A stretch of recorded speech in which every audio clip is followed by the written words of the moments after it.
D'abord, je m'appelle Soufiane Fares, je viens de Salé, j'ai grandi à Salé et je suis activiste pour les droits humains et aussi pour les libertés individuelles et photographe, artiste que j'ai commencé depuis 6 ans maintenant. Pour vous raconter un peu mon parcours et pourquoi je suis là aujourd'hui, ça a commencé à l'âge d'adolescence. Vous savez,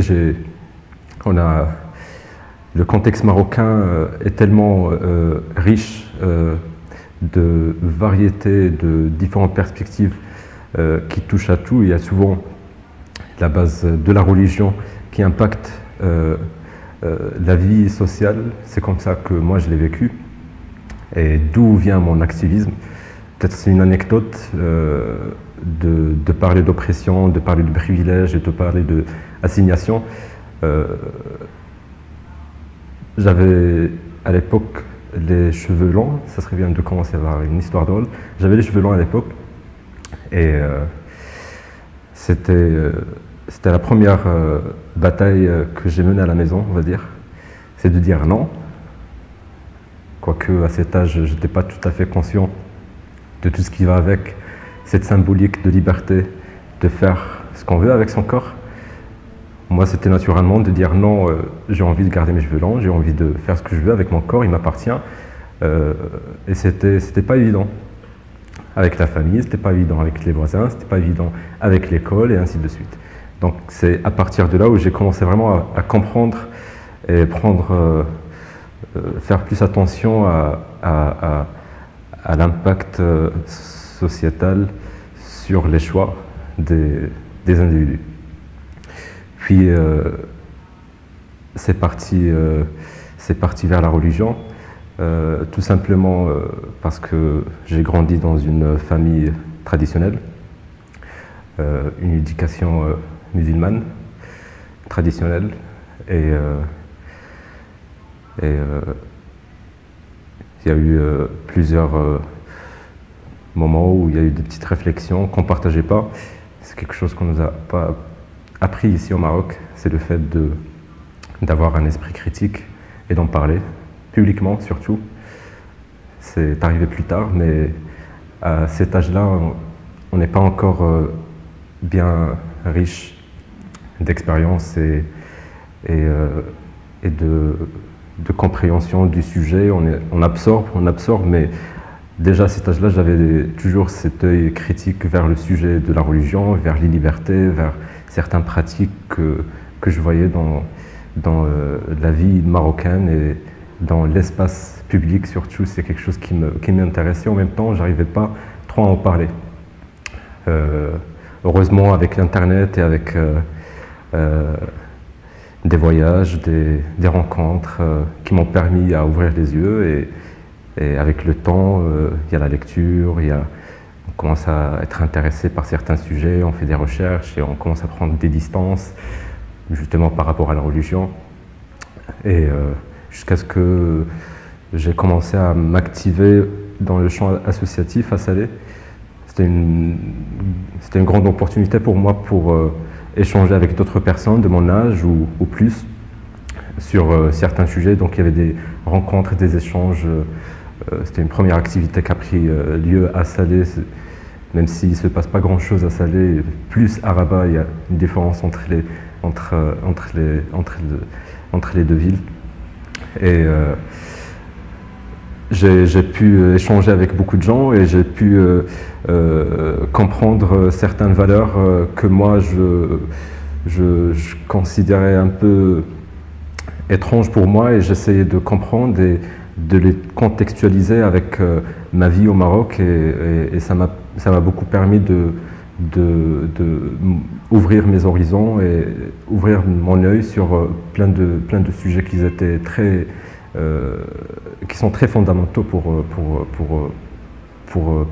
la vie, notamment la liberté, notamment la religion, notamment les droits humains en général, choses qui sont très primordiales pour la vie en général. Je vais peut-être brièvement vous raconter comment j'ai pu joindre cette mouvance. C'est tout simplement, comme je disais, ça commence avec une histoire personnelle à la maison, et puis ça saute vers la religion, quelque chose qui est très présente dans le quotidien des Marocains.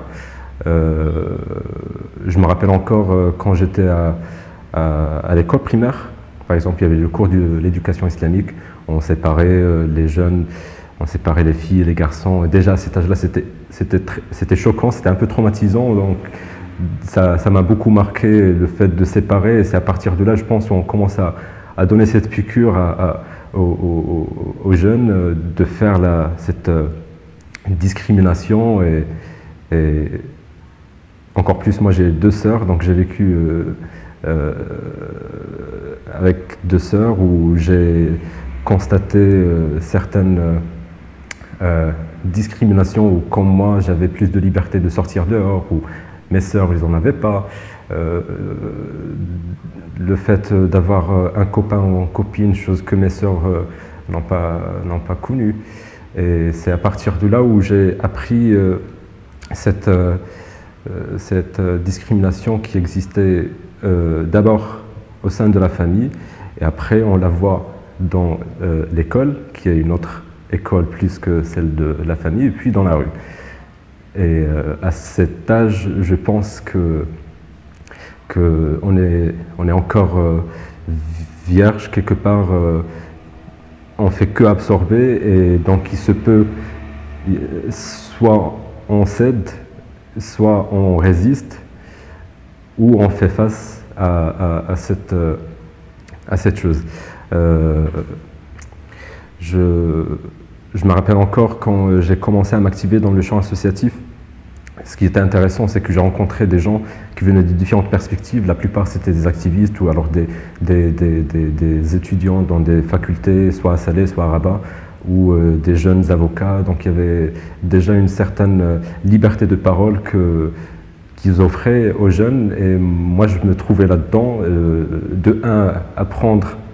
J'avais cette curiosité à apprendre et poser des questions et analyser certains sujets qui me paraissaient absurdes, dans le sens où on ne nous a pas appris à parler de ça, ni à l'école, ni à la maison, alors que c'est quelque chose qui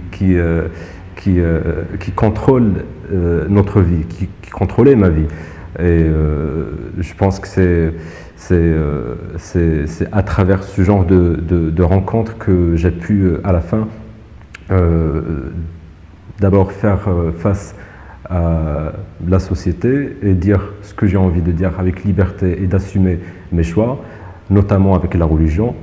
Et ça s'est traduit par la suite avec mes engagements dans le champ associatif. Par la suite, ça a sauté vers le politique, où je commençais à m'activer dans un parti, dans la jeunesse d'un parti politique, l'USFP, où j'ai beaucoup appris. Donc il y avait déjà cette flamme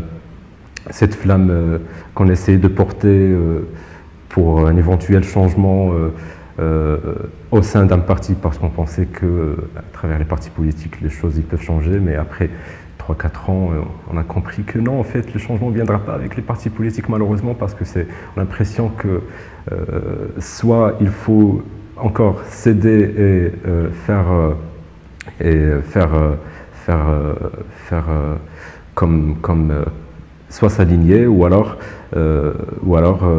tu n'auras pas vraiment ta place dans ce parti. Et donc l'idée après, c'est transformer en occupant la rue, en disant non, maintenant le changement ne viendra pas avec les partis politiques, peut-être il faudrait occuper la rue, peut-être il faudrait travailler en groupe, et peut-être constituer un petit mouvement qui pourrait sensibiliser, qui pourrait faire le plaidoyer là-dessus. Donc on a commencé avec des jeunes de Salé, de Rabat, qui venaient la plupart des quartiers populaires, des quartiers défavorables, voilà, qui vivent les problèmes sociétals de près, et qui subissent beaucoup de pression sur différents niveaux, notamment aux questions de choix politiques, d'engagement politique, où on sentait déjà que ça faisait peur aux certains de s'engager là-dessus, déjà avec les parents. Bon, je comprends, après, les parents, ils ont toujours peur pour leur fils ou pour leur fille, parce qu'ils savent déjà qu'il il se peut que ça soit dangereux quand on arrive à certains niveaux d'engagement, vu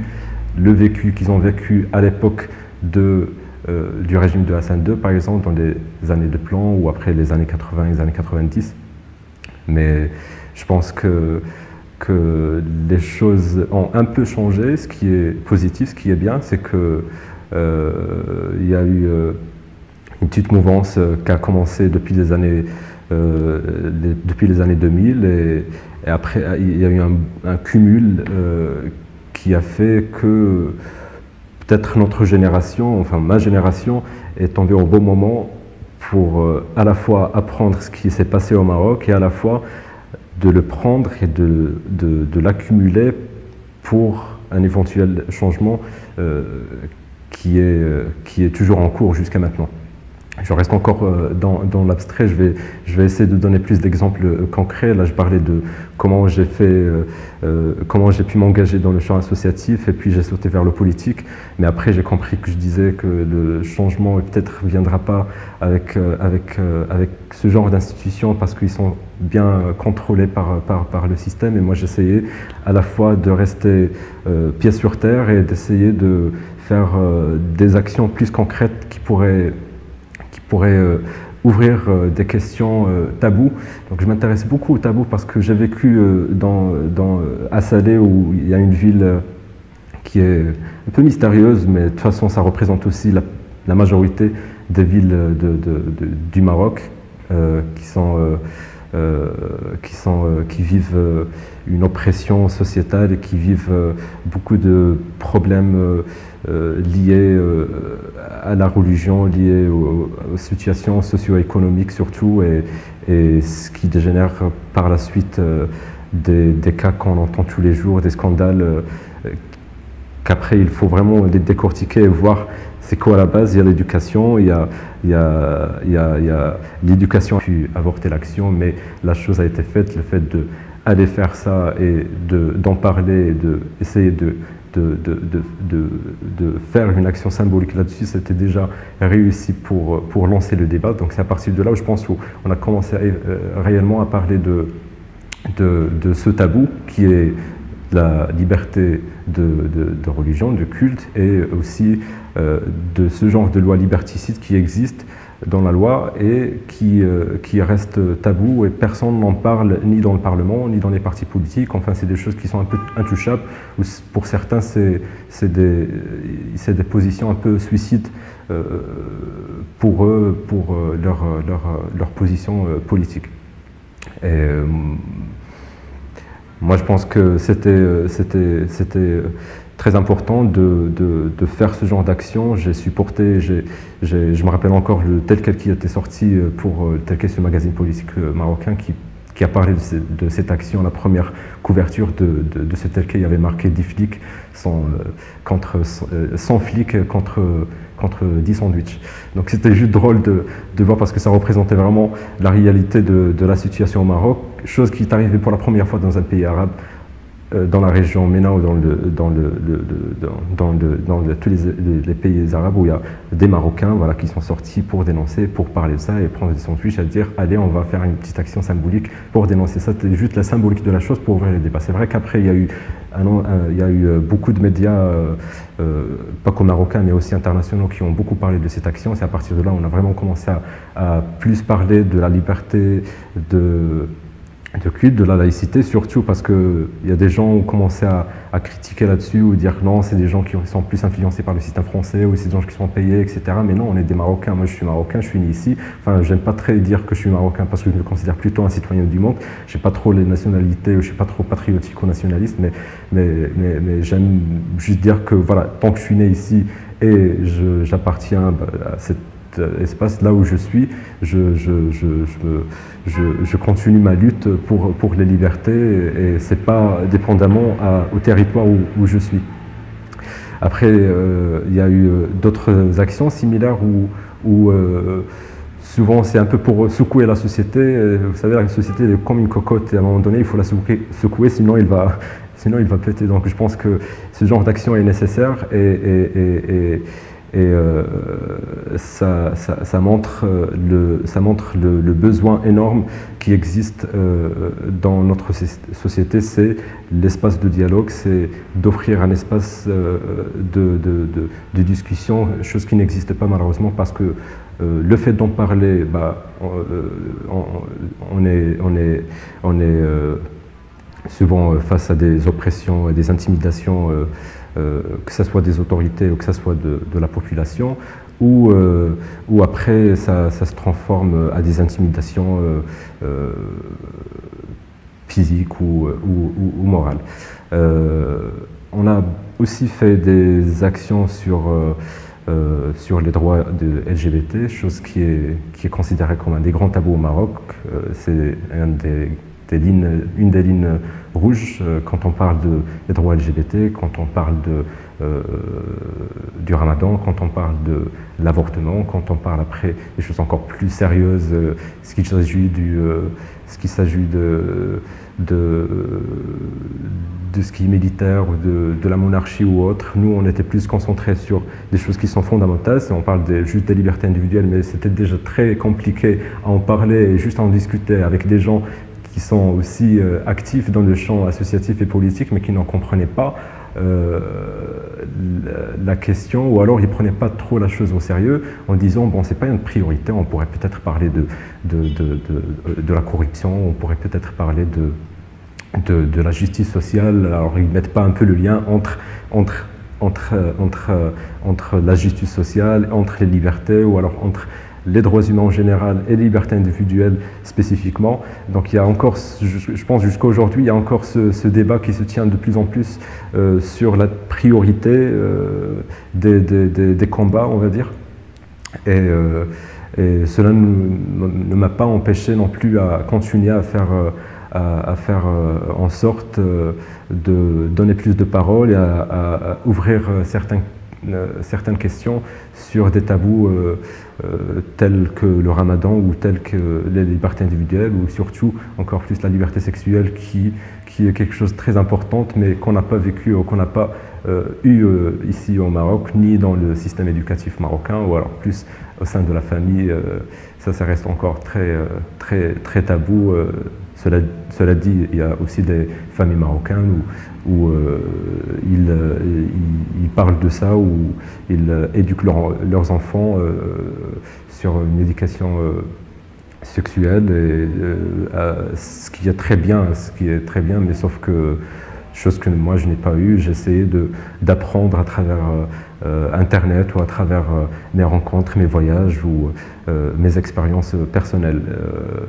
Et ça c'est quelque chose qui montre la réalité de la situation marocaine sur certains sujets. C'est parce qu'il n'y a pas ça qu'on en est là. Donc il faut vraiment travailler là-dessus, un travail de proximité. Je disais tout à l'heure l'exemple moi j'aime bien montrer un peu l'enchaînement parce que je le présente comme ça tout simplement parce que je considère que je ne suis pas étranger pour dire non, c'est une exception. Non, je suis comme beaucoup de gens qui viennent du même milieu que moi, et chacun fait ses choix, mais je me dis, il y a quand même certaines choses que les gens ils peuvent commencer à réfléchir dessus pour réaliser cet objectif d'avoir une société, de vivre ensemble sans aucune discrimination et sans aucune oppression. Quand je parlais tout à l'heure du champ associatif et politique, ce genre de questions, moi je l'ai remarqué à travers mes actions au niveau associatif, c'était pas très prioritaire, parce que de un, il y avait des positions qui étaient très critiquées, donc soit on ne va pas te laisser la parole, ou on ne va pas prendre au sérieux ce que tu dis, mais du coup il faudrait trouver un moyen alternatif d'en faire, d'où ce genre d'actions dont je parlais, qui sont plus dans la désobéissance civile, et à montrer face à tout le monde que voilà ce que je pense et voilà ce que je dis, et j'en ai rien à foutre, moi je suis comme ça, que vous m'acceptez ou que vous ne m'acceptez pas, je ferai en sorte à en parler plus et que ça aille plus loin. C'est assez fort parce que de un, ça a permis de délibérer ça, c'est quelque chose qui est très, très important, et de deux, il y a au moins une partie de la société qui va entendre parler. C'est quelque chose qu'on est gagnant là-dessus parce qu'il y a encore 10 ans, les gens ne pensaient pas qu'il y a des Marocains qui ne faisaient pas le ramadan et qui ne se disent pas musulmans, ou alors qui osent parler de la sexualité, ou alors qui maintenant on parle de l'homosexualité au Maroc, chose qu'il y a longtemps c'était très tabou, mais maintenant ça occupe plus l'espace public, même il y a des formes artistiques qui ont pris place sur ces sujets qui sont considérés tabous, dont moi aussi j'ai fait partie, où j'ai mené, et parce que je pense que c'est comme ça qu'on pourrait y arriver, et il faudrait occuper l'espace, et il faudrait assumer ce qu'on est, et ses choix, et c'est comme ça qu'on va y arriver. Par rapport aux assignations et par rapport au genre, et ça, je crois que ça vient de mon vécu, comme je disais, à la maison, à l'école, et aussi avec mes actions politiques. Je raconte juste aussi une autre anecdote, mais qui forme aussi la symbolique de ce genre d'action. Il y a juste 2 ans, par exemple, à Salé, encore une fois, il y a eu un petit scandale qui a fait beaucoup parler dans les médias. C'était le janvier 2015. J'étais allé à Salé pour régler quelque chose dans ma banque. J'étais allé manger dans un snack boui-boui ici dans le quartier, qui venait d'ouvrir dans le quartier de mes parents. Et j'étais avec un ami, et on part, je commande à manger. Il y avait un monsieur avec une barbe qui se montre islamiste. Et là, je remarque sur le garage de son local, il y avait une affiche écrit que les femmes ne sont pas les bienvenues. Que cet endroit est que pour les hommes, les femmes ne sont pas les bienvenues, parce qu'il avait 2 petites tables dehors. Et ça m'a choqué, moi j'étais impressionné par cette affiche. Je me dis non, c'est une blague, peut-être non, il n'a pas su comment écrire quelque chose, ou moi j'ai pas compris l'arabe, quoique ma mère est prof d'arabe, je sais très bien lire l'arabe. Et je posais la question, je dis monsieur, est-ce que vous pouvez m'expliquer ce que veut dire cette affiche, parce que j'arrive pas à comprendre, on est quand même en 2015 là. Le monsieur était un peu agressif, avec un ton agressif, il me disait non, il n'y a rien à expliquer, c'est assez clair, je n'ai pas à t'expliquer. J'ai dit non, là c'est l'espace public, on parle, peut-être il y a quelque chose chez toi à la maison, je ne pourrais pas la voir, mais je ne vais pas juger, c'est chez toi, tu fais ce que tu veux, mais là on parle d'espace public, et c'est quelque chose en plus dans mon quartier, c'est la première fois où je vois ça en face dans la rue. Ça a un peu dégénéré, parce que moi je trouvais ça très bizarre, c'était la première fois, et c'est un peu l'esprit de Daesh, ou l'esprit le fait, c'est une discrimination tout simplement, même si on en a parlé dans la Constitution de 2011, qui reste beaucoup en arrière par rapport au sujet de l'égalité des droits des femmes, quoique il cite aussi la discrimination. Je donnais juste un exemple, je disais ok, si je ramène demain ma petite sœur et on va venir manger ici, est-ce que tu vas me laisser manger ici? Il m'a dit non, parce que je ne saurais pas, s'il y a d'autres gens qui vont venir, et si c'est leur sœur, ou si c'est leur femme, ou si c'est leur copine, j'en sais rien. Je dis mais tu te prends pour qui? Enfin, tu es juste un citoyen lambda, enfin, qui fait son commerce, qui gagne sa vie. Tu n'as pas à rentrer dans ces détails. Enfin, tu ne représentes pas la loi, tu ne représentes pas les autorités, et tu n'as pas à discriminer comme ça. C'est interdit. Et je te demande d'enlever cette affiche. Donc il a refusé. Moi, j'avais du coup pris ça en photo, avec l'idée toujours de dénoncer ça. Après, j'ai commencé même à filmer la discussion, parce que ça dégénérait jusqu'à ce qu'il a refusé à me servir à manger, en me disant si ça te plaît pas, va porter plainte. J'ai dit bon, il faudrait assumer maintenant ses choix. 2-3 heures après, j'étais rentré au boulot, et j'avais une réunion. Juste après, j'ai publié ça sur Facebook. Que nous, je considère ici au Maroc, on l'utilise beaucoup pour nos combats quotidien, parce que c'est le seul espace qu'on utilise pour s'exprimer, chose qu'on ne peut pas trop faire dans l'espace public, où il n'y a pas d'espace pour ce genre de discussion. Il y a eu beaucoup de réactions. 2 heures après, c'était déjà partout dans les médias, dans les journaux électroniques. je pense 3 heures après, les autorités sont déplacées pour aller voir voilà, ce monsieur, pour aller voir ce local. Juste après, ils ont fermé son local parce que il s'avère qu'il n'avait pas d'abord d'autorisation pour les tables dehors, chose qui est assez connue. Normalement, on donne du bakshish pour laisser ce genre de table dehors. Sinon, l'affiche qui a fait le buzz, qui est interdite aussi. Et ce qui est encore pire, c'est qu'il n'avait pas d'autorisation à servir à manger. Donc, hygiènement parlant, on n'en parle pas, donc c'était la totale.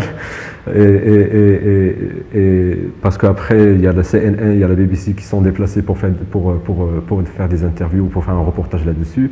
Moi, juste après, j'étais parti à Berlin pour un travail. Et entre-temps, j'avais reçu beaucoup d'intimidation, de menaces, ce que le monsieur a mobilisé les islamistes contre moi. Et je me suis retrouvé à faire face à beaucoup d'oppression, beaucoup d'intimidation, de menaces de mort qu'a touché même ma famille. Et ça montre aussi voilà, comment on agit avec ce genre de situation. Même mon action, c'était symbolique dans le sens où il ne faut pas laisser ce genre de choses, il ne faut pas laisser les bras croisés, parce que si on le laisse, on se retrouvera après dans des situations pires que ça. Donc ça commence avec ça, et moi j'étais furieux de voir ce genre d'affiche qui discrimine comme ça bêtement la femme sur un fondement soi-disant religieux, alors que je ne le pense pas, mais après il y a des extrémités dans les discours de certains religieux ou de certaines personnes.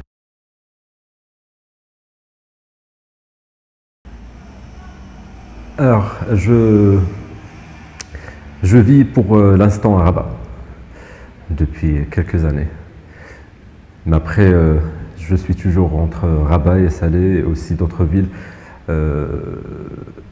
grâce à mon activisme et aussi mon travail. Et aussi, je suis toujours intéressé par aller découvrir, par aller rencontrer d'autres gens de différents territoires et de différents pays. Donc mes combats, plus ou moins, ils ne sont pas focalisés qu'au Maroc, ils sont aussi ouverts à d'autres champs je ne vais pas dire de bataille, mais que c'est universel. Je pars avec ce principe que de l'universalité des droits humains en général. Même si je crois que j'ai répondu plus ou moins aux 4 questions, mais d'une manière un peu transversale qui touche un peu aux 3 ou 4 questions. Mais je reviens à ce que je disais tout à l'heure par rapport à ce genre d'action que j'ai mené.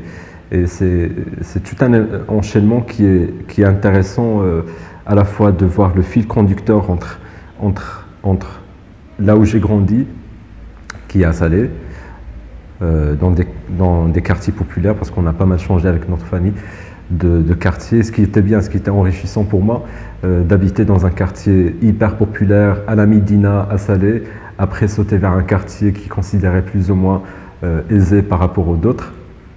Et donc j'ai changé aussi d'école, que ce soit le primaire, que ce soit le collège, ou que ce soit le lycée après. Et c'est ce genre de changement pour moi était très enrichissant, parce que j'ai pu fréquenter les différentes catégories de la société, les pauvres comme les riches, comme la classe moyenne et autres, et ce qui était pour moi très avantageux pour un peu comprendre le contexte de chacun et voir les différentes perspectives de chacun sur les sujets dont j'ai parlé, comme la religion, comme la liberté, ou comme les droits humains, ou peut-être même maintenant l'art, parce que depuis quelques années, j'ai commencé à m'intéresser à la photographie. J'avais toujours cet œil qui me mangeait pour immortaliser certaines certaines images ou certaines situations qu'on voit tous les jours dans notre vie quotidienne. Sauf que les gens, j'ai l'impression, ils zappent ça, et moi j'avais envie d'immortaliser ça et de l'exposer, de leur dire venez voir encore ça et prenez un petit moment de réflexion et regardez cette situation qu'on voit tous les jours, mais sauf qu'on lui la donne pas sa valeur. Et c'est aussi un moyen, un instrument pour moi que j'ai utilisé pour ouvrir certaines questions. Donc il y a un an, j'ai fait ma première expo que j'ai appelée Tsamdina. Tsamdina, ça veut dire, ça vient du mot du Ramadan. C'est cet effet ramadanesque qui règne un peu dans la société pendant le mois de Ramadan. C'est ce changement d'attitude qui est mi-énervé, mi-léthargique des gens et des citoyens pendant le mois de Ramadan. C'est un changement radical de la société qui arrive pendant un mois. Voilà, les gens, ils arrêtent de manger. Vous connaissez le principe du Ramadan, mais ça a un impact sur la vie des gens et sur leur comportement, et encore dans l'espace public, comment ils se comportent, comment ils agissent différemment que les autres jours de l'année. Et la photo, je l'ai commencé avec cette idée de approcher certaines questions sociétales à travers la photographie, parce que je pensais que c'est aussi un moyen très fort et très important qui pourrait être intéressant à approcher certaines catégories de gens qui croient que la photo ou l'image pourrait poser des questions, pourrait ouvrir certains sujets. Donc la première expo était très réussie parce que j'avais fait un travail de 3 ans. Donc chaque Ramadan, je prenais chaque jour une photo. Donc je faisais un hashtag sur Facebook de Tsamdina, jour 1, et je publiais une photo. Je sortais toujours avec mon appareil, je l'ai toujours avec moi. Bon, je ne l'ai pas ramené avec moi aujourd'hui, mais parce que je sais qu'il y aura un appareil devant moi. Mais c'est quelque chose qui est devenu hyper personnel, où j'ai toujours envie de prendre les gens en photo dehors et dans l'espace public, parce que je considérais que ici, surtout au Maroc, c'est tellement riche. Si vous partez en Médina ou si vous sortez dans visitez les différentes villes de Maroc, il y a tellement une variété de perspectives et de champs visionnels qui est des fois mystérieux, qu'on voit des absurdités, où on voit des situations qui représentent un peu la réalité de certaines choses dont j'ai parlé. J'en reviens encore au background politique qui est relatif au sujet des libertés, au sujet des droits humains, ou au sujet des discriminations envers les femmes. Comme maintenant, par exemple, je travaille beaucoup plus sur la situation de la femme et de l'homme dans l'espace public et l'espace commun. C'est quelque chose qui m'intéresse beaucoup, parce que tout simplement il y a une domination depuis toujours de l'homme dans l'espace public, et je pense que ces dernières années au Maroc, il y a une petite transformation. Je vous donne l'exemple juste ici à Rabat, par exemple. Il y a un petit parc, un petit jardin devant le musée d'art contemporain. C'est un parc, il y a juste 10 ans, il était vide, enfin on ne voyait pas autant de monde qu'aujourd'hui. Aujourd'hui, on voit des jeunes qui jouent du skate, on voit des jeunes qui occupent cet espace, qui dansent, qui chantent, il y en a qui s'embrassent, enfin il y en a qui s'enlacent, et ça montre la transformation de la société. Et ça, je pense que c'est grâce aussi à la petite révolution qu'a connue le Maroc depuis 2011, et depuis la mouvance qui s'est passée dans la région MENA et dans le monde arabe suite à la révolution à Tunis, puis l'Égypte, puis les autres pays. Et le Maroc, bien évidemment, a aussi été considéré par ça, quoique on dit que c'est une exception marocaine où les choses ont été bien contrôlées parce que c'est une monarchie, bien évidemment, c'est un autre régime, c'est autre chose, c'est pas le même contexte, mais quoique la mouvance qui s'est passée, comme le 20 février par exemple, qui était un grand événement ici au Maroc, qui a pu influencer jusqu'à maintenant beaucoup de choses et qui sont positifs, quoique le mouvement n'est plus comme avant, enfin la flamme n'est plus la même, mais l'esprit est toujours là dans le sens où les gens ont compris que c'est de leur droit de poser des questions, c'est de leur droit de sortir revendiquer leurs droits et sur tout simplement la liberté, sur la dignité, sur la justice sociale, quelque chose qui est fondamental pour l'épanouissement de la vie des citoyens. Je donnais des exemples tout à l'heure, des actions que j'ai faites, qu'on disait qui ont un esprit de désobéissance civile, mais après, il y a différents instruments que j'ai utilisés pour exprimer ça et pour ouvrir ce genre de questions. Maintenant, je parlais tout à l'heure de la photographie, que maintenant j'utilise aussi comme moyen d'aborder certains sujets avec un œil artistique un peu critique, qui est ironique à la fois, mais qui ouvre certaines questions. Et je trouve ça toujours fascinant de ouvrir les questions sur certains tabous à travers un œil artistique. Et ça donne vraiment un fruit formidable et que je pense maintenant ce qu'on appelle l'art contemporain. Enfin, moi je le vois un peu comme ça, dans le sens où je n'ai pas expliqué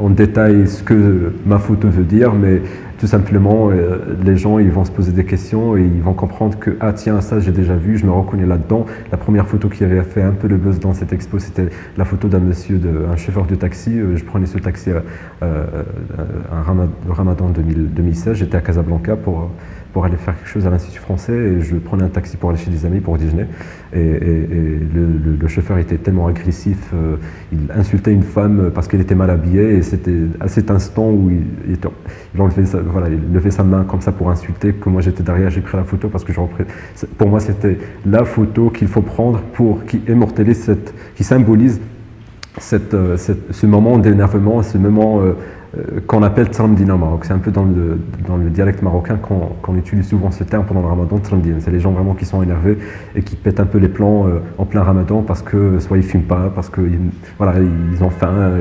ils ont soif, il y a tout ça qui se mélange, et du coup ça crée ces moments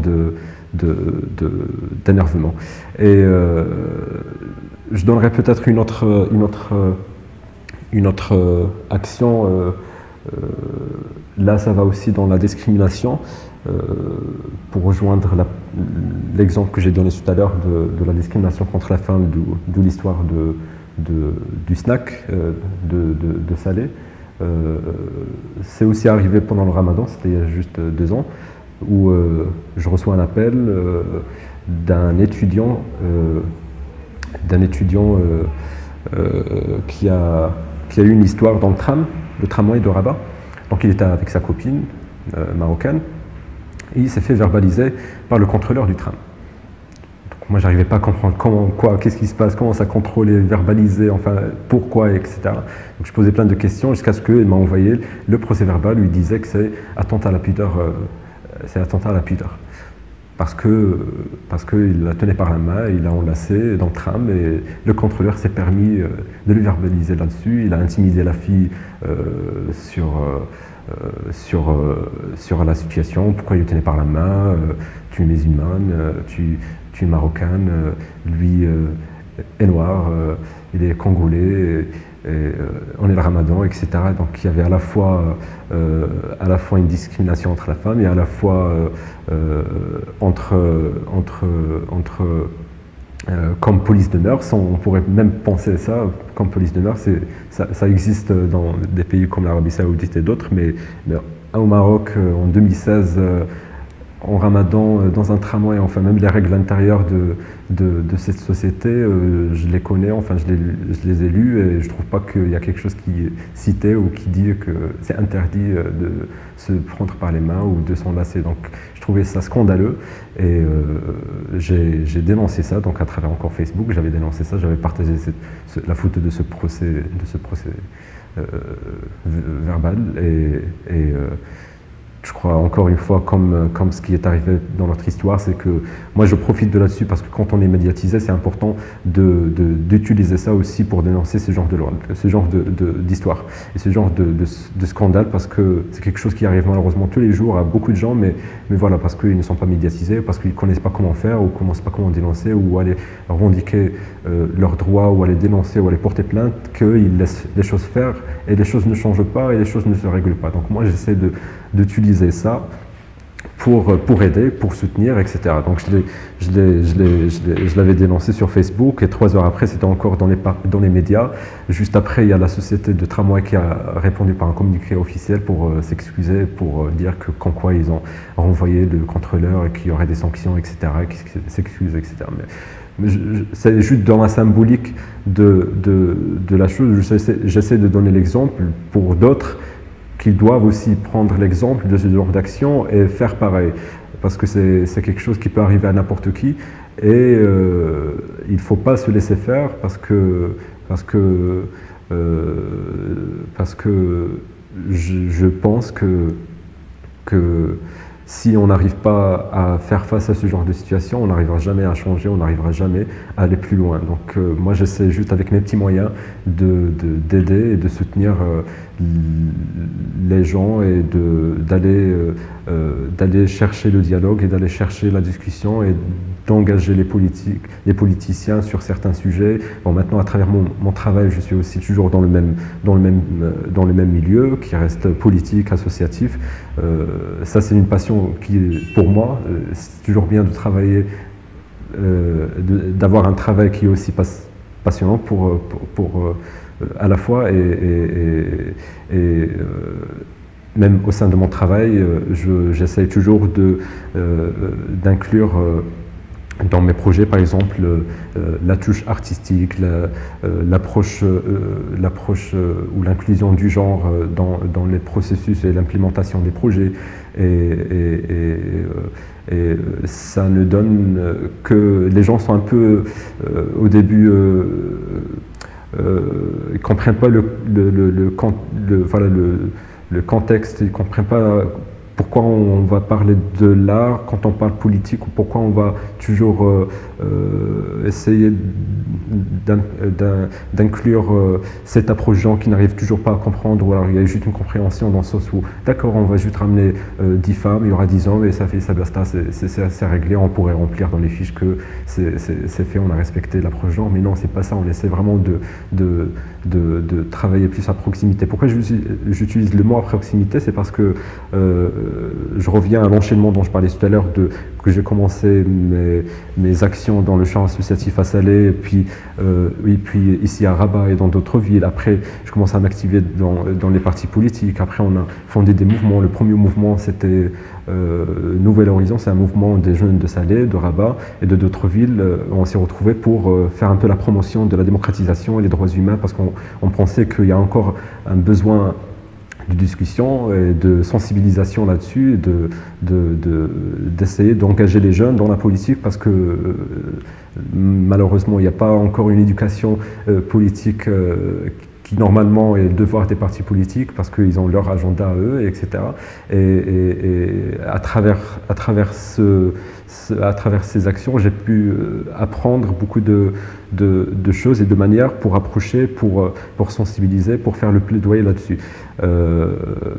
Après, il y a aussi l'engagement personnel sur certains sujets où moi je pense qu'il est important d'être clair sur nos positions et d'assumer ses choix. Ça c'est quelque chose qui malheureusement n'est pas donné par tout le monde, parce que soit l'appartenance sociétale des gens, ou alors l'impact de la religion dans leur vie, dans leur choix. et il faut arriver à un certain niveau pour assumer ses choix et pour en parler en public. Et ça, c'est quelque chose qui est très difficile à obtenir et qui reste toujours compliqué pour certains, et surtout pour assumer les conséquences et ce que viendra par la suite. Je donnerai peut-être un autre exemple parce je parlais de l'art et je parlais de ce genre de sujet, et je donnerai l'exemple par rapport aux droits LGBT, par rapport à l'homosexualité au Maroc. Il y a 5 ans, on avait, avec d'autres jeunes, des activistes, on avait essayé de faire une action symbolique pour les droits LGBT, parce que c'est aussi un tabou au Maroc, mais il y a une réalité qui est là, mais personne n'en parle parce que voilà, c'est des gens en général, ils savent ce que c'est, ils connaissent, ils vivent avec, mais ils ne veulent pas en parler parce que c'est interdit. Et de toute façon, même la loi, le code pénal, voilà, se prononce là-dessus. Il y a l'article 89 voilà, qui criminalise là-dessus, 2 ans, même jusqu'à 2 ans de prison pour les relations entre rapports sexuels entre deux sexes. Même pour les relations hors mariage, il y a le 490 qui parle là-dessus et qui met en prison toute personne qui a des relations sexuelles avec une autre personne d'un autre sexe sans mariage. Et ce qu'on avait fait à l'époque, c'était à travers Internet, parce qu'on ne pouvait pas parler de ça dans l'espace public. C'est quelque chose qui est inimaginable. Il y a des gens qui risquent leur vie juste pour se faire accepter, et nous on a pensé peut-être on pourrait juste utiliser du coup Internet pour une première action. Donc on avait fait une action symbolique pour les 17 mai, qui est la journée internationale contre l'homophobie et la xénophobie, et on avait fait une vidéo qu'on a lancée sur YouTube avec des jeunes, des activistes, des sympathisants, des concernés par le sujet, à prendre une affiche, à dire qu'on est contre cette loi, le 489 ou 490, et qui a fait le buzz. Le buzz parce que c'est la première fois où on voit les visages des Marocains et des Marocaines qui se prononcent là-dessus et qui l'assument et qui disent clairement soit qu'ils sont gays ou lesbiennes ou trans ou sympathisants sur le sujet, et ils disent voilà clairement que je me prononce là-dessus et je l'assume, et c'était une première action, et depuis il y a eu des dynamiques qui se sont développées, et maintenant, je pense maintenant par rapport à ce sujet, il y a 2-3 mouvements qui travaillent là-dessus, de plus en plus, même qui assument leur position, qui se prononcent là-dessus publiquement, avec leur visage, sans peur, parce qu'ils sont arrivés à un niveau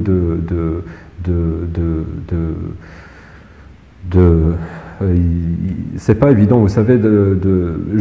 Moi, j'ai eu des amis qui sont concernés par le sujet, et je connais leur souffrance, et moi j'essaie vraiment de faire en sorte à sensibiliser, à aller chercher, à engager des politiciens ou alors des gens à travers l'art qui pourraient se prononcer là-dessus, parce que c'est important.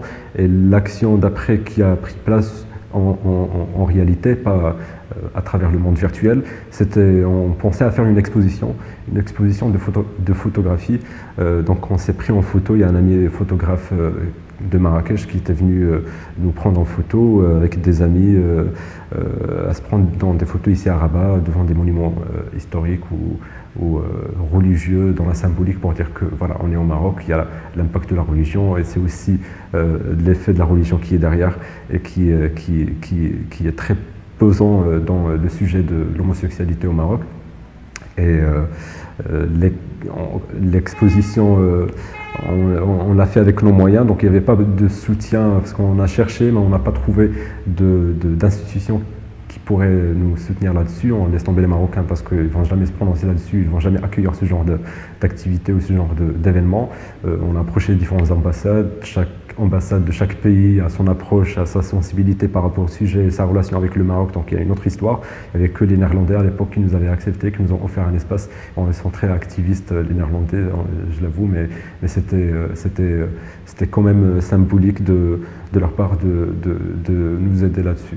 On a pu réaliser cette action, ça s'est très bien passé. On a invité des artistes et des sociologues qui se prononcent sur le sujet. Peut-être dont Jean Zaganiares qui était là, qui sera invité vendredi prochain, qui était aussi avec nous, et d'autres professeurs et d'autres artistes qui étaient présents, voilà, qui assument leur position sur le sujet. C'était un soutien énorme. Après, il y a eu beaucoup d'intimidation par la suite sur chacun de nous, même sur l'ambassade. Il y a eu beaucoup d'oppression, mais c'est quelque chose qu'on fait avec le temps. On prend l'habitude de ce genre de conséquences qui arrivent par la suite, entre menaces de mort, entre intimidation, entre interdiction de quitter le territoire, entre surveillance, entre piratage. Enfin, il y a beaucoup de choses à chaque fois qui arrivent juste après ce genre d'action symbolique pour dénoncer ce genre de tabou.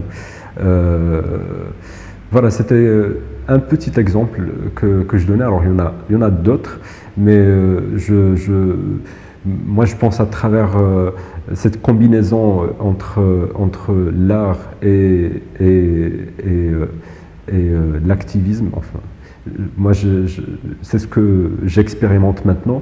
Je ne pourrais jamais dire que je suis professionnel ou je suis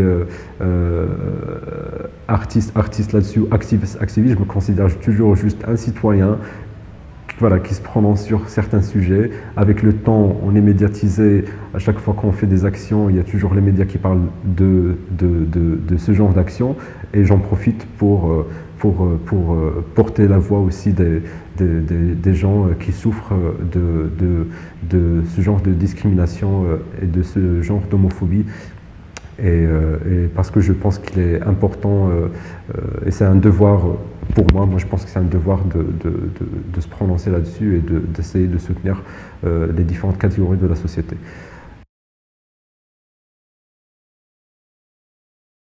D'abord, je m'adresse aux Marocains en général et aux Marocaines en général, parce que là je parle du contexte marocain, et parce que mes actions, la plupart de mes actions, la plupart de mes combats, ils sont menés ici au Maroc, pays que je maîtrise bien, et je pense le message que j'essaie d'apporter, c'est à travers les exemples que j'ai donnés, que les droits des femmes, par exemple, les droits des femmes, je vais commencer par ça, parce que malheureusement, ils ne sont pas encore acquis. Ils sont loin d'être acquis. Ça reste très fragile, et il suffit juste que les religieux s'y mettent encore, qu'on remet en question encore ce genre de sujet. Notamment l'exemple de l'avortement, par exemple. C'est un sujet qui reste encore tabou ici au Maroc. Quoique on avait fait une action là-dessus, c'était en 2014, une action pour la dépénalisation de l'avortement, qui est aussi considéré comme crime dans la loi du code pénal. Et je pense au niveau du cadre juridique, il y a différentes lois entre 449 jusqu'à 453, enfin je connais un peu les lois si je me rappelle bien, qui se prononcent sur le sujet de l'avortement, qui mettent en prison le gynécologue ou le médecin qui pratique l'avortement, la femme qui vient avorter, la personne qui l'accompagne ou qui l'assiste, ou enfin tout le monde qui est présent dans cette situation seront condamnés.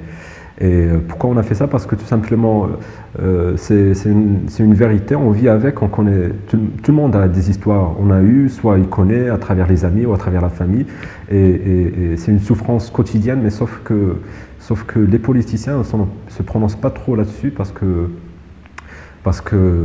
considèrent que c'est pas très important. Il y a aussi les religieux qui sont carrés là-dessus, et nous, à travers nos genres d'actions, on avait approché une ONG néerlandaise qui travaille là-dessus, qui est connue par son bateau qui va visiter les pays où c'est illégal, pour ouvrir le débat avec la société civile sur la dépénalisation de l'avortement. et on les a invités ici au Maroc pour faire une action symbolique pour ouvrir le débat et essayer d'approcher la société civile pour réveiller un peu les esprits et revoir un peu les chiffres, même s'il n'y a pas des statistiques officielles sur le sujet, mais il y a quand même des chiffres maintenant qui sont pas mal partagés. Il y a juste 3 ans, on parlait entre 500 et 800 avortements par jour que entre les grandes villes. On ne sait pas encore les chiffres des petits bleds un peu partout au Maroc, mais ça montre un peu la réalité du sujet, qu'il faut le prendre au sérieux. Prenons l'exemple des pays où c'est légal, pratique souvent l'avortement médicamenteux, qui est possible jusqu'à 12 semaines, etc. Je ne vais pas essayer de rentrer trop dans le détail du sujet, mais ce que j'essaie de donner, c'est que c'est aussi un sujet sur lequel j'ai travaillé et qui me tenait à cœur, parce que j'ai connu des cas, j'ai vu des amis, j'ai grandi aussi dans un quartier populaire où c'est quelque chose qui est assez courant et les gens n'ont pas les moyens, parce que si on peut, il y a moyen de le faire, mais ça coûte cher. Ça coûte cher. C'est toujours en black, en noir, parce que c'est interdit. Et malheureusement, ça finit mal, déjà pour la personne qui subit, encore plus pour sa psychique aussi. C'est quelque chose que je considère, je ne connais pas parce que je ne suis pas une femme, mais j'essaie de comprendre que c'est quelque chose qui est une urgence de régler, de dépénaliser, afin que ça se passe dans des conditions sanitaires, que ça se passe dans des conditions meilleures. Donc ouais, en général, mes combats et mes messages sont adressés aux jeunes, parce que je pense que c'est le futur de ce pays. À travers les 5-6 ans dernières, je suis plus... je crois que pas confiant, mais en même temps, je pense qu'il y a toujours un espoir, pour un changement favorable qui pourrait épanouir la vie des Marocains. Il faut le faire à travers les différentes méthodes, les différents instruments que chacun peut faire avec ses propres moyens. Pour ça, je donnais à chaque fois des exemples précis sur des instruments, sur la manière, même que ça pourrait paraître pour certains absurde ou juste, oui, c'est des histoires, enfin, qu'est-ce que j'ai fait de spécial, mais je dis, en moi, j'ai pu ouvrir certaines questions, ou après que ça devienne une question sociétale ou un débat sociétal sur certains sujets, parce que ça fait le buzz, parce que ça fait beaucoup parler dans les médias. Et c'est un peu l'exemple que j'essaie de donner à chaque fois pour dire que tout le monde peut faire pareil. Et si chacun de nous essaie de travailler sur un sujet précis ou sur quelque chose qui l'intéresse ou qui le touche personnellement, c'est comme ça qu'on pourrait y arriver. Sinon, si on compte sur ce changement qui viendra de là-haut. Enfin, il n'y a pas ces principes de bottom-up, mais c'est quelque chose qui reste encore à être développé au Maroc. Donc, maintenant, à travers soit mon activisme personnel ou à travers l'art, à travers la photographie, j'essaie de traiter ce genre de sujet avec mon œil d'activiste et de donner ce genre soit de photos ou d'autres formes artistiques. Il y a aussi d'autres gens qui sont très avancés dans leur pensée et dans leur manière d'approcher ce genre de sujet et qui trouvent des difficultés pour exposer ou qui trouvent des difficultés pour trouver des financements, parce que soit il y a des craintes politiques ou des conséquences qui pourraient venir avec ça, mais moi je donne encore l'exemple, même à travers mon expo, je donne l'exemple que tout est possible, il faudrait juste le faire et avoir la volonté et avoir cette pensée que c'est quelque chose qui est possible et qu'il faut faire. Je pensais aussi à un autre exemple. Que je vais que je vais donner, c'est quelque chose qui est aussi passé il y a quelques années au Maroc. Il y a eu un petit scandale au Maroc, au nord du Maroc, dans la ville de Nador. C'est une histoire qui est devenue connue par le kiss-in. C'est une forme comme le sit-in, mais c'est kiss-in, parce qu'ils avaient arrêté à l'époque deux jeunes adolescents de 15 ans, 16 ans, qui sortaient de l'école et ils se sont embrassés et ils ont partagé leurs photos sur Facebook. Après, ils ont été arrêtés. C'était insolite dans le sens où c'est la première fois où on entend ce genre d'histoire. Enfin, des jeunes, c'est quelque chose qui est humain surtout pour cet âge-là, de se découvrir, enfin, d'expérimenter, de connaître l'autre, de s'embrasser. Enfin, c'est quelque chose que tout le monde a fait, tout le monde a connu. Sauf qu'ici, il y a encore cette hypocrisie. Donc moi, j'essaie de tirer le point sur cette hypocrisie un peu sociétale qui existe. Parce que si je donne l'exemple, ici à Rabat, par exemple, si vous partez juste vers la mer, vers la plage, vous verrez beaucoup de couples voilà, qui s'enlacent, qui s'embrassent et qui profitent de ce petit espace de liberté. Quoique, il ne reste pas vraiment un espace de liberté parce qu'il y a souvent les autorités qui vont là pour demander de l'argent. Quand ça les laisse tranquilles, sinon ils vont avoir affaire avec les autorités jusqu'à aller au commissariat, et après il y a la famille qui peut être engagée là-dessus, et puis peut-être ça peut aller très loin. Donc ça dépend aussi de la classe sociale des personnes concernées. Mais l'exemple de cette action, qu'est-ce qui s'est passé? Dès qu'il y a eu les articles qui ont parlé de l'arrestation de ces jeunes, ça nous a importé enfin, des gens qui se disent progressistes et modernistes dans leurs idées et qui voient ce scandale et qui pensent que c'est inadmissible. Enfin, c'est quelque chose qu'on ne peut pas accepter. Il faut soutenir, il faut faire quelque chose. Donc moi, ce que j'avais fait, à l'époque, j'avais partagé une photo de moi et mon ex, on s'embrassait sur Facebook pour porter solidarité avec ces jeunes. Juste après, ça a été encore repris par les médias, dans les news, etc. Et pour dire que voilà, il y a maintenant une forme de solidarité avec ces jeunes, où il y a des gens qui ont commencé à partager leurs photos sur Facebook où ils s'embrassent pour porter solidarité. C'était quelque chose de formidable de voir. On ne voit pas souvent ça dans l'espace public aussi au Maroc, quoique rien que l'espace public, c'est aussi un grand sujet parce qu'on dirait qu'il y a différentes formes d'espace public. Quand on va à la plage ou vers ce genre de lieu un peu éloigné de la ville, on voit plus de jeunes voilà, qui s'embrassent, qui s'enlacent, qui essaient d'aller là-bas rien que pour ça, les choses qu'ils ne peuvent pas faire en ville, qui est aussi un espace public. Donc c'est quoi la différence entre cet espace public et cet espace public? Et ça montre le degré de liberté dans l'espace public et comment ça varie, comment les gens ils font attention à ça, parce que il faut le faire à la cachette. Il y a cet esprit, il y a cette tradition, il y a cette mentalité que il n'y a pas de problème, tu peux le faire, mais tu peux le faire chez toi. Si tu le fais dans l'espace public, les gens ils vont être contre toi et tu vas te faire acharné par plein de gens voilà, qui se disent non, on est dans un pays musulman, quoique moi j'ai toujours des questions là-dessus. Je dis toujours qu'un pays ne peut pas avoir de religion, enfin les gens, la société peut avoir une religion, mais un pays, je considère toujours ça un peu, j'ai du mal à accepter ça. Et donc ça c'était une petite action, mais après les jeunes étaient toujours en prison, ils étaient toujours arrêtés, et on a décidé de faire une action réelle. Donc on a fait un kiss-in devant le Parlement. Donc c'était symbolique ici à Rabat, c'était symbolique pour dénoncer ça et pour montrer que ouais, si vous les arrêtez, bah, vous n'avez qu'à nous arrêter aussi, parce que je ne pense pas que l'amour est un crime.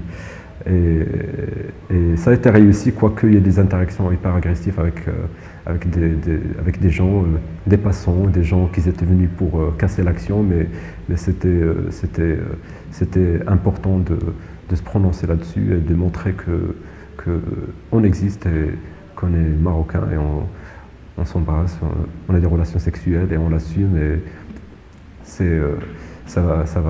voilà, on vit notre vie et c'est aux lois de changer et pas à nous de changer et de se cacher à la maison. Et ça, c'est un petit exemple que je donne qui reste beaucoup critiqué, chose que j'accepte. Je ne dis pas que non, je comprends pas les réactions des gens, non, je comprends tout à fait ce genre de réactions qui sont contre ce genre d'action parce qu'ils trouvent ça scandaleux de faire ça dans la rue, de le faire publiquement, de le revendiquer, etc. Moi, je prends ça en considération et j'essaie de même prendre ça en considération à travers mes prochaines actions et d'approcher encore plus d'autres catégories de la société pour les comprendre encore plus et aller pousser encore plus la réflexion avec eux et avec elles.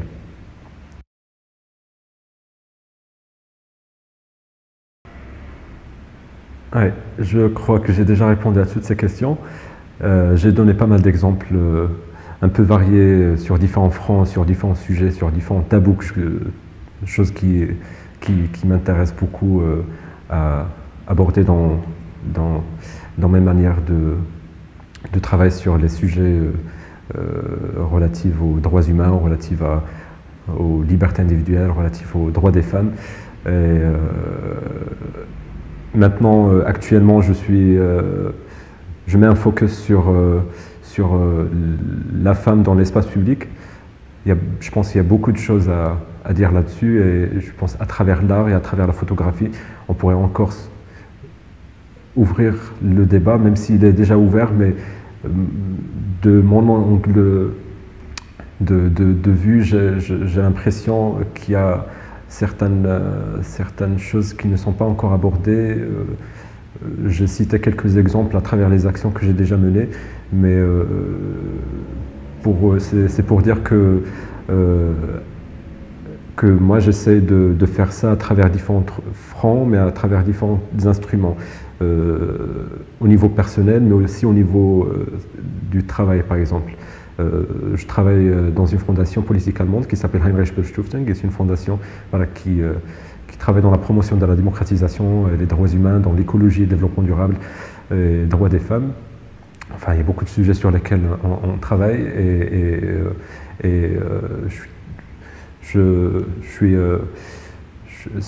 il y a le fil conducteur que j'ai cité tout à l'heure qui est d'avoir vécu des expériences dans le champ associatif, après à sauter vers le politique et dire non, ça marchait pas, il faut occuper la rue, travailler avec des mouvements. Ce qui s'est passé après, on s'est dit merde, le changement il vient pas encore, on n'arrive pas encore à toucher ce changement, peut-être il faut travailler à proximité, à aller renforcer les capacités des gens, à les sensibiliser, à aller travailler à proximité des gens, mais là ça me revient à l'esprit qu'il y a encore ce cercle qui est basé un peu dans le centre du Maroc, donc je parle des grandes villes comme Rabat, comme Casa, comme Marrakech. Il faut voir aussi les autres villes, ce qui se passe et comment ces gens réagissent par rapport à ce genre de sujet. Et moi, j'essaie maintenant d'aborder ces sujets avec un œil qui est ouvert à d'autres gens qui ne sont pas basé que au centre, parce que le Maroc, ce n'est pas que Rabat et Casa et Marrakech. Le Maroc, c'est aussi les autres villes lointaines du Maroc. Mais de toute façon, le combat continue. Voilà.